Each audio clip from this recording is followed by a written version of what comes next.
Fala, Ricardo, tudo bem? Oi, Bem-vindo. Miguel. Você está bem? Como vai? Estou bem, graças a Deus. Ricardo, a gente estava conversando aqui sobre essa pesquisa, a gente apresentou só manchete, né? Uma pesquisa para 2026. Isso aqui é muito longe ainda, né? Essas coisas sempre mudam, né? Mas, enfim, é uma notícia. Eu queria trazer aqui alguns gráficos. O Instituto Paraná Pesquisas, ele publicou uma pesquisa sobre a eleição presidencial 2026. Né? A essa altura do campeonato é só uma curiosidade, mas, enfim, é uma curiosidade boa para a gente analisar aqui. Vai colocando os gráficos aí, por favor, Gui. Você já colocou alguns. Ah, já está no PDF, né? Aqui, ó. Então, isso aqui é o cenário 1, né?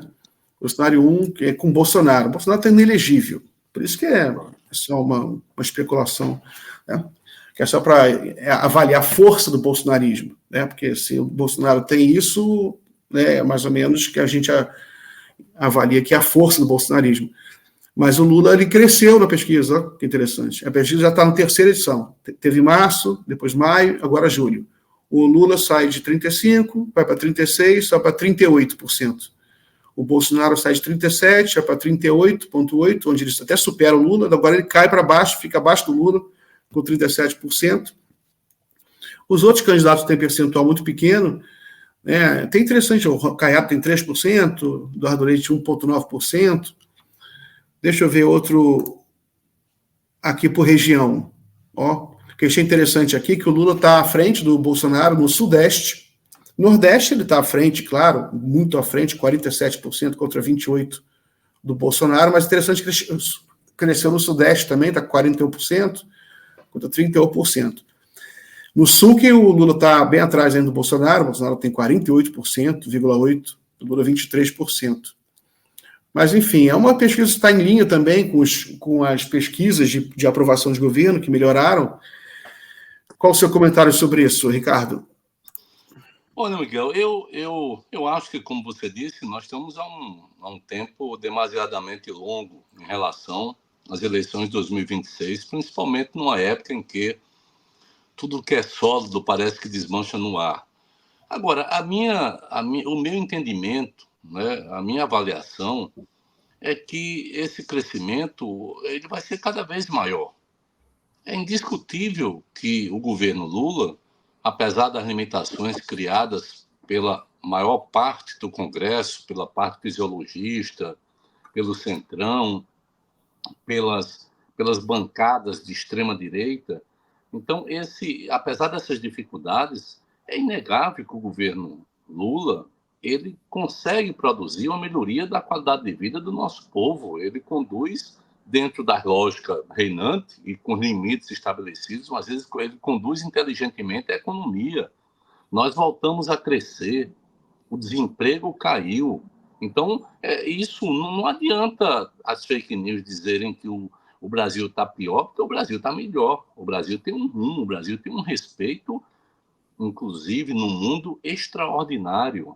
Né? Provavelmente em nenhum outro momento, parafraseando o presidente Lula, da história desse país, inclusive dos governos anteriores do presidente Lula, o Brasil esteve tão bem representado na seara internacional. É um presidente profundamente respeitado por todos, até por aqueles que não gostam dele, até por aqueles que têm reservas em relação ao Lula.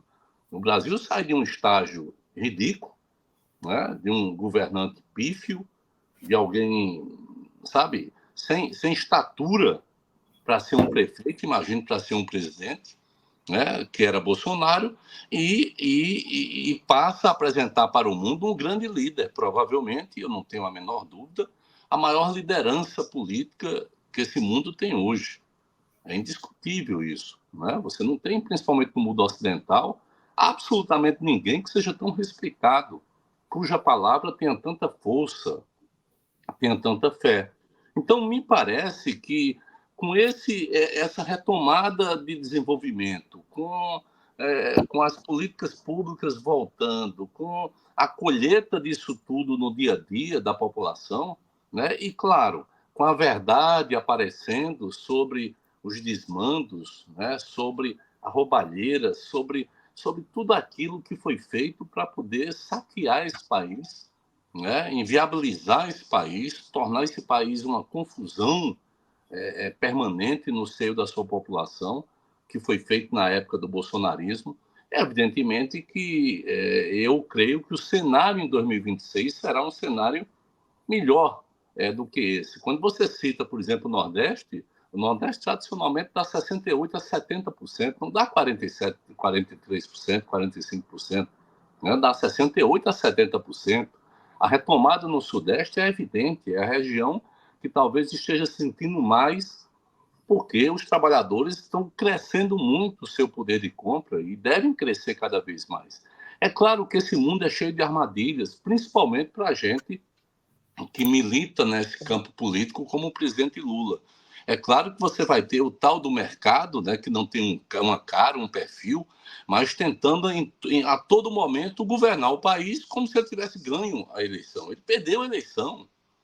O dito mercado perdeu as eleições, eles votaram e apoiaram de uma forma aberta a candidatura derrotada do Bolsonaro. Mas eles tentam, através do medo, através muitas vezes da sabotagem, da mentira, eles tentam impor um método de governo que não é um método que o Lula concorda, que o Lula apresentou nas eleições, da história do presidente Lula. Então, o grande debate e o grande embate é se eles deixam o país crescer ou não. Se nós vamos conseguir fazer com que o país cresça cada vez mais com investimentos, inclusive públicos, e atraindo também capital privado, como o país vem atraindo hoje, né? Ou se eles ganham a guerra e vão nos impor através dessa retórica falsa, né, de que não existe outra saída para o mundo a não ser a concentração de renda, a não ser a diminuição dos investimentos públicos. Eu penso que essas pesquisas que saem, elas apontam para desespero dos que são contra, para um crescimento inevitável do presidente Lula.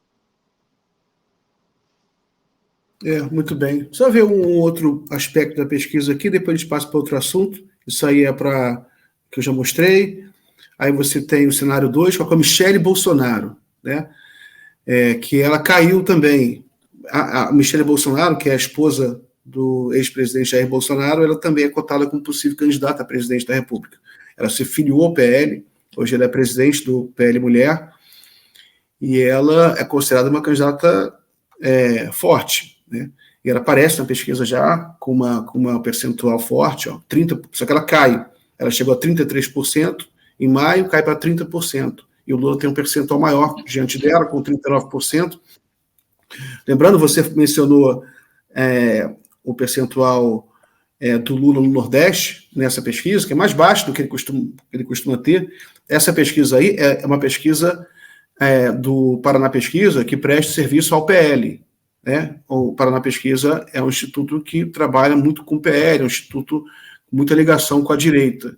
Então, é um instituto que sempre tem demais. Só que, por curiosidade, a gente está olhando aqui.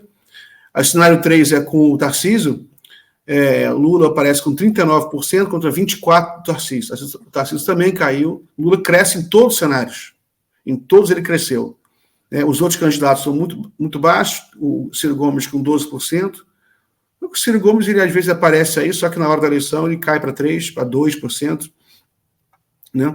Ronaldo Caiado com 4% e Eduardo Leite com 2,7%. Tem mais um cenário aqui, o cenário 5, que é sem ninguém, quer dizer, sem ninguém forte. Né? Quer dizer, tem o Zema, Romeu Zema, que aparece com 13%, pífio, né?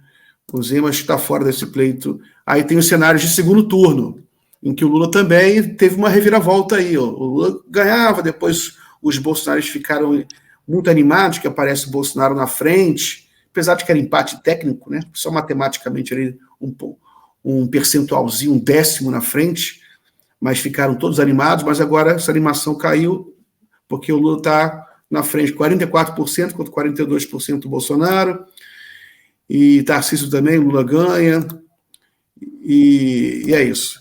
E aí, peraí.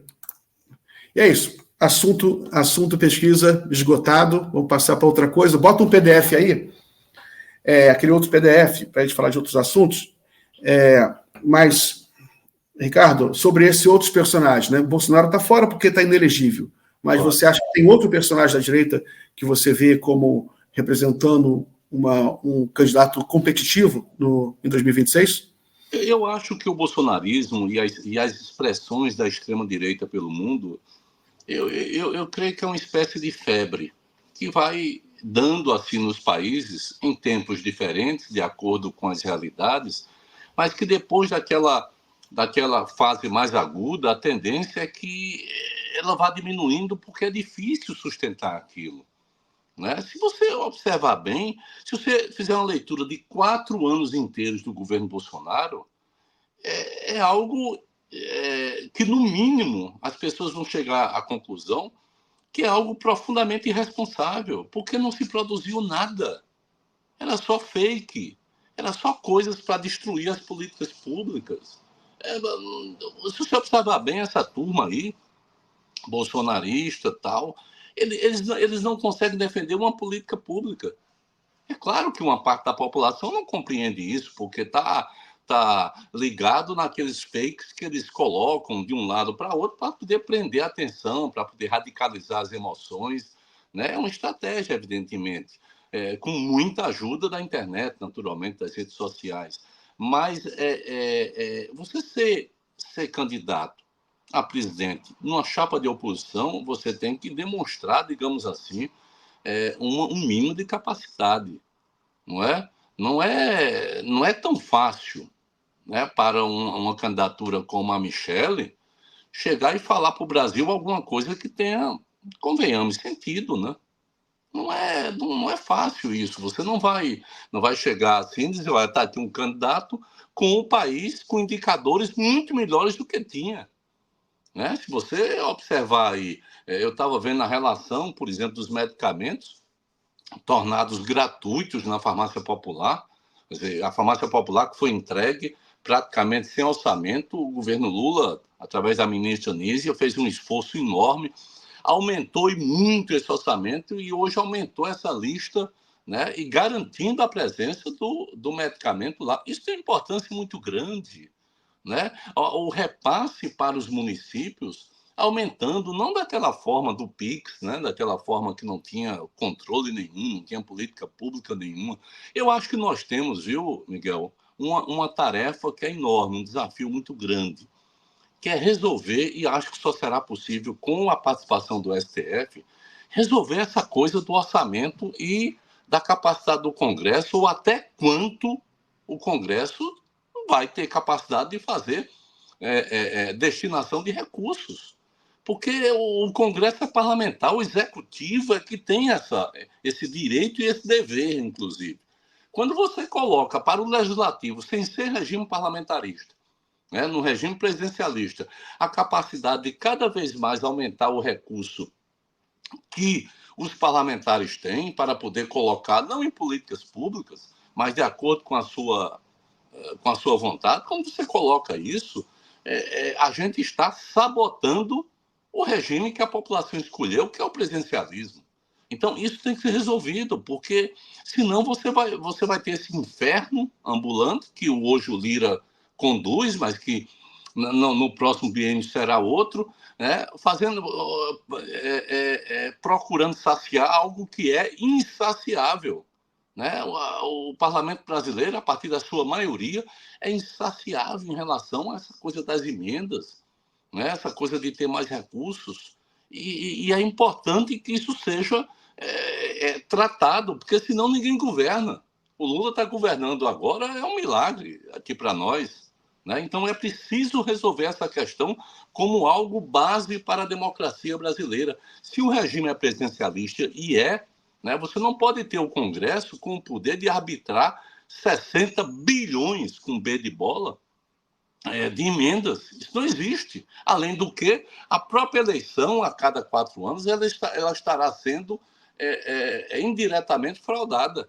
Porque quem sai aí com milhões para poder fazer, colocar onde quiser, está pavimentando a sua reeleição. E aqueles que estão fora, é praticamente impossível você concorrer com isso. Né? Com um fundo partidário. Então, essa questão ela é fundamental, mas creio que para a democracia brasileira é importante que o governo Lula avance e avance cada vez mais. Muito bem.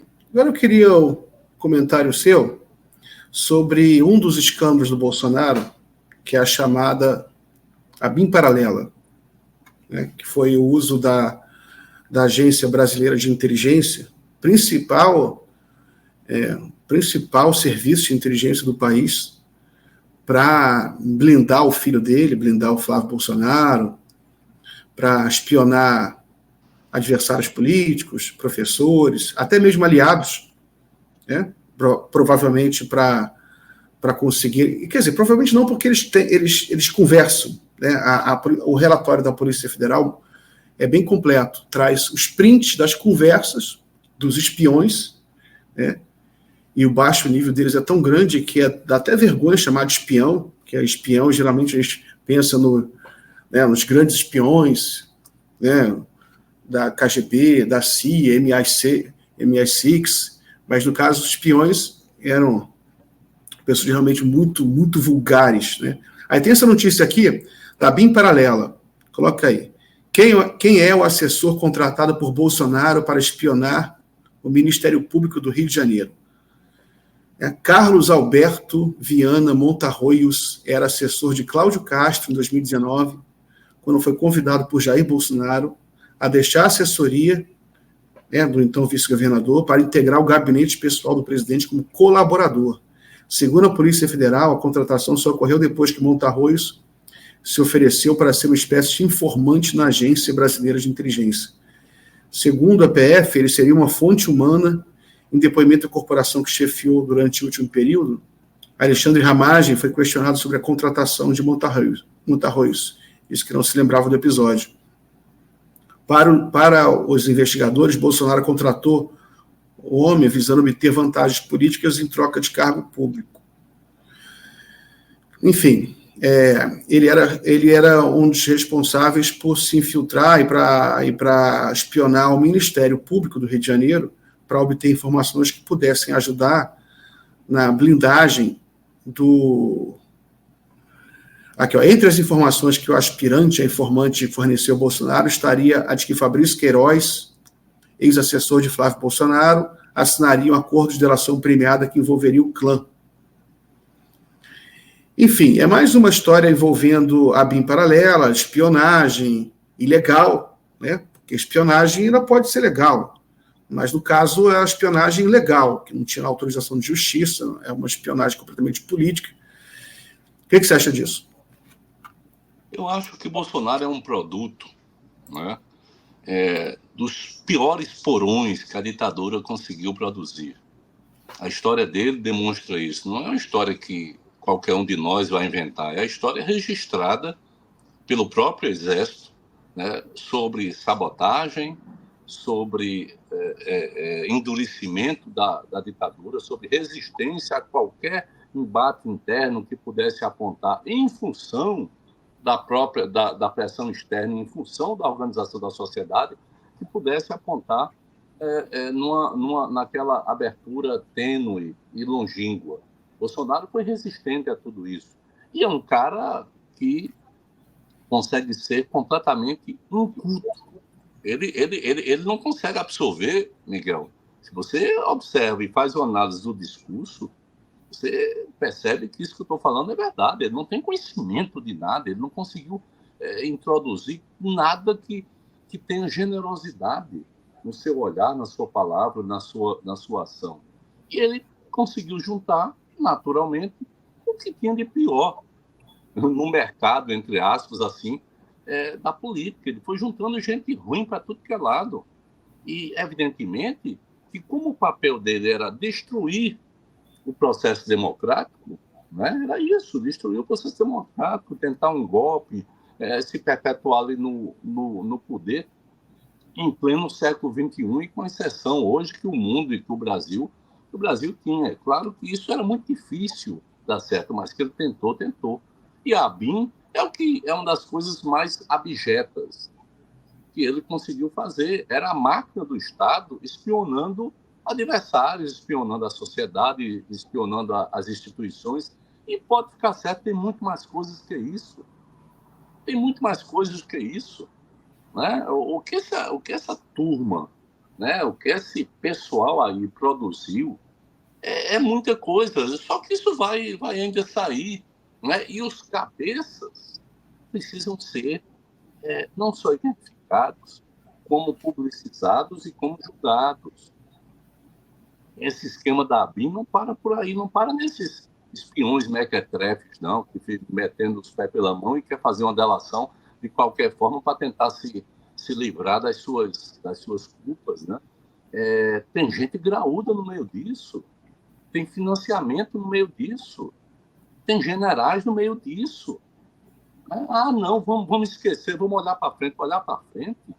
Quem esquece não tem capacidade de olhar para frente. O país não pode esquecer isso. Né? E não é por vingança, não, Miguel, que eu estou falando isso. É por justiça. Né? É para poder fazer com que esse país olhe para frente sem os vícios. Por exemplo, você teve 21 anos de ditadura, fora as outras ditaduras, fora as outras tentativas de golpe, e você nunca teve alguém da elite, né, do Exército ou das Forças Armadas, alguém que fosse levado a julgamento. Como é que é isso?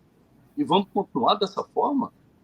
Né? Ou será que essa turma que aí está, como o general Heleno, essa turma participou de tudo isso? Essa turma construiu tudo isso.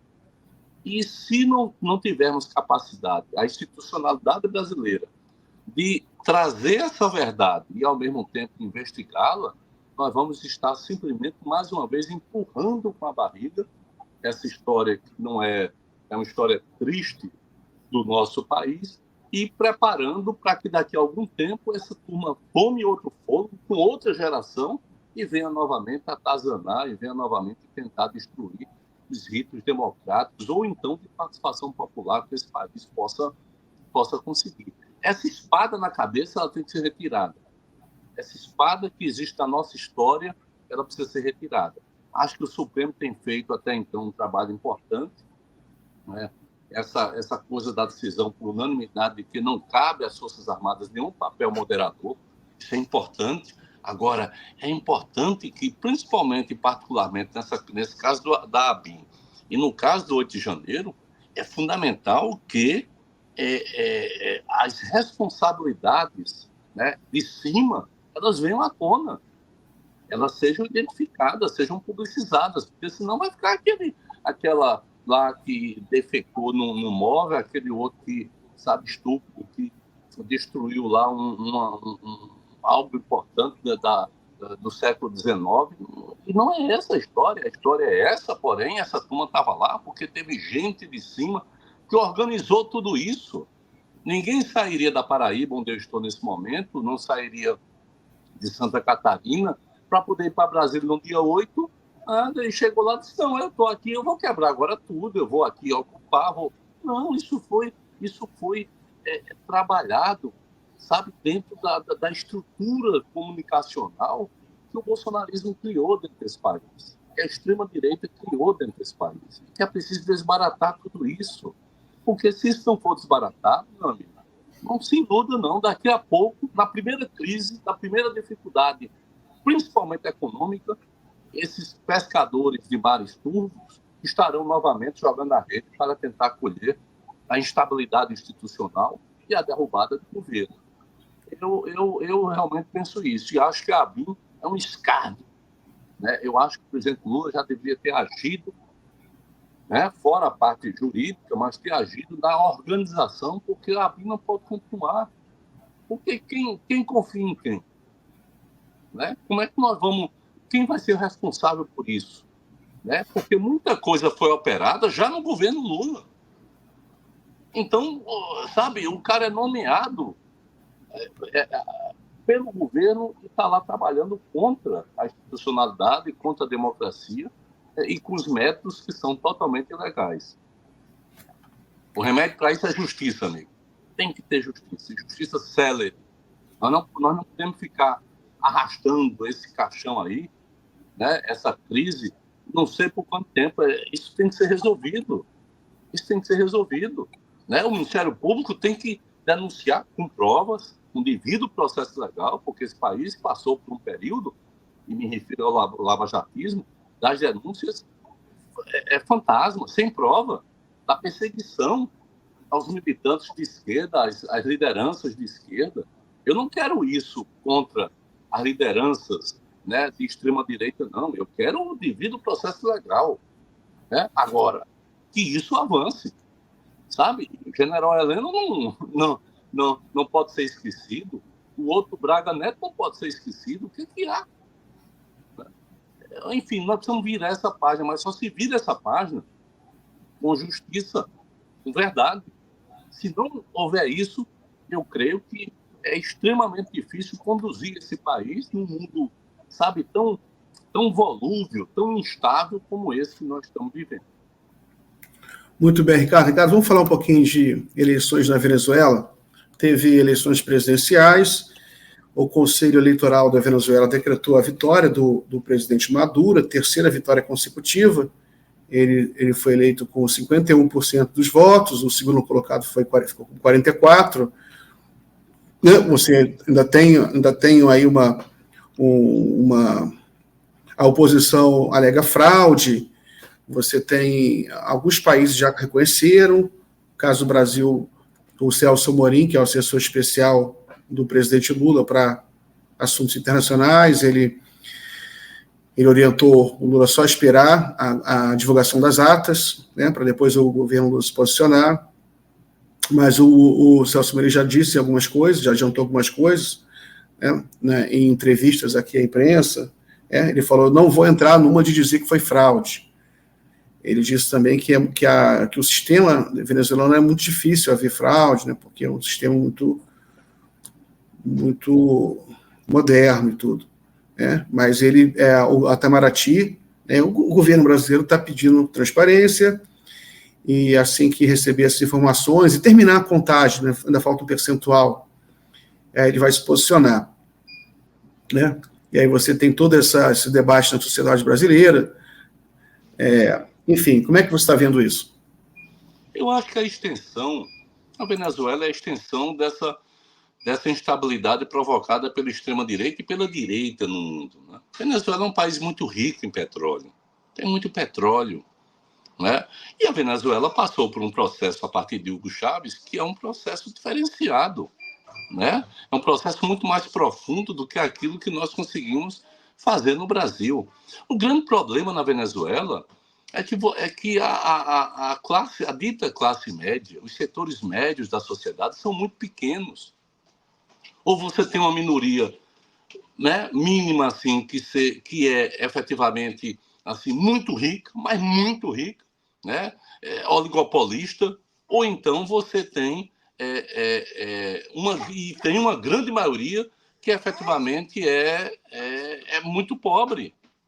Ou seja, o Hugo Chávez, ele surge daí, e ele consegue começar um processo de defesa, né, daquilo que a Venezuela tinha, das riquezas da Venezuela. Ele consegue, né, só que o Hugo se foi, e entra o Maduro, que provavelmente, penso eu, não tem o mesmo jogo de cintura e a mesma estatura de liderança que o Hugo Chávez tinha. E a Venezuela passou naturalmente a ter essa instabilidade e esse ataque permanente. O que se faz contra a Venezuela é um crime contra uma pátria. Né? Então, uma eleição lá só vai ser reconhecida quando a oposição ganhar. E se a oposição não ganha, aí vão sempre dizer que é fraude. Ah, não, mas porque as atas não tem nada a ver uma coisa com a outra. Né? O esquema, inclusive, como você bem disse, eleitoral, é mais moderno.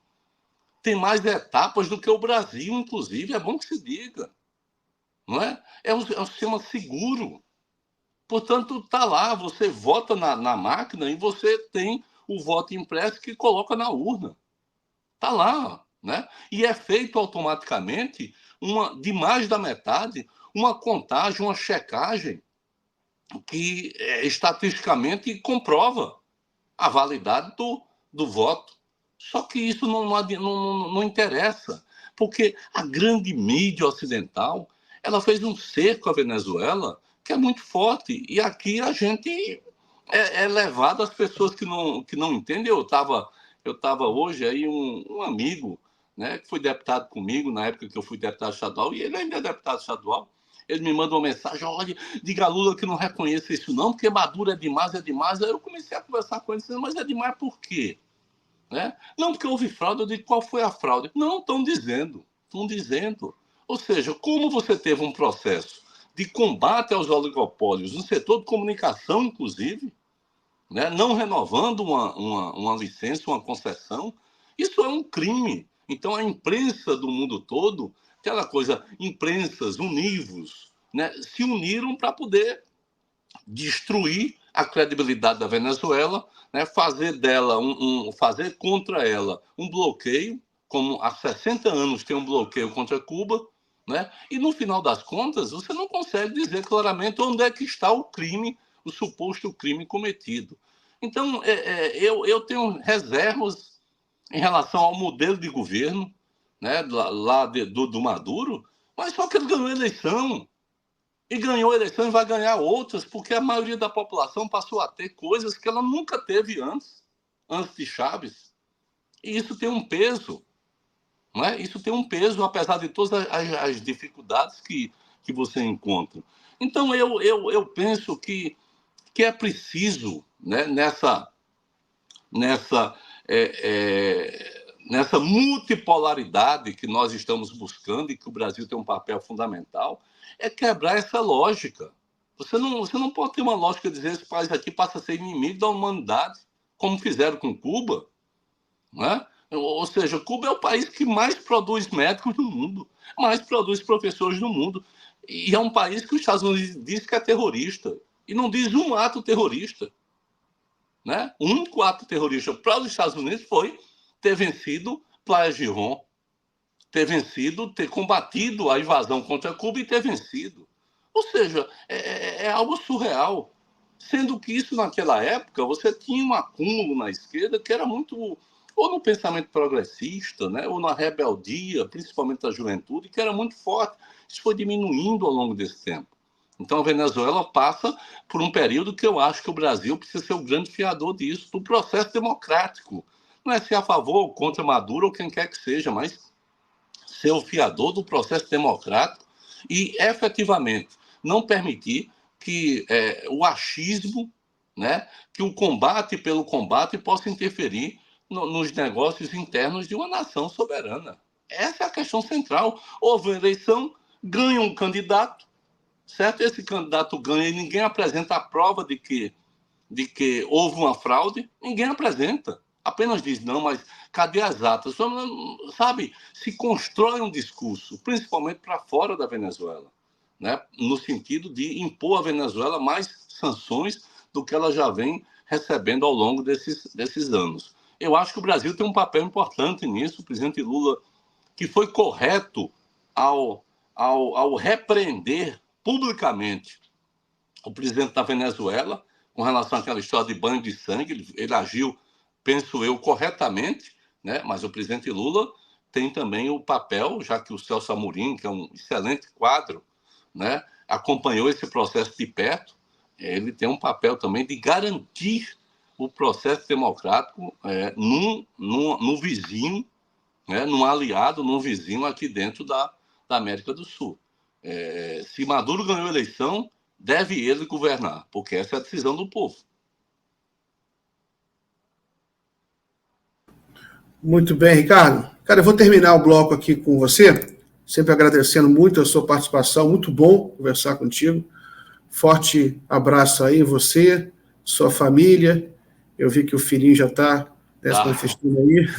Tá aqui, tava aqui puxando a perna e eu tentando me concentrar. Vai lá cuidar dele, Na então. verdade, eu estou em João Pessoa e vou ficar o período eleitoral todinho. Amanda é a vice prefeita de Luciano Cartacho, né? Nós estamos nessa luta. É preciso mudar essa cidade, é preciso devolver essa cidade ao povo, e eu estou aqui esse tempo todo e estou à sua disposição, querido, para a gente conversar quando você achar que que é bom conversar. Tá? Um Maravilha. abraço, Miguel. Forte abraço, Ricardo.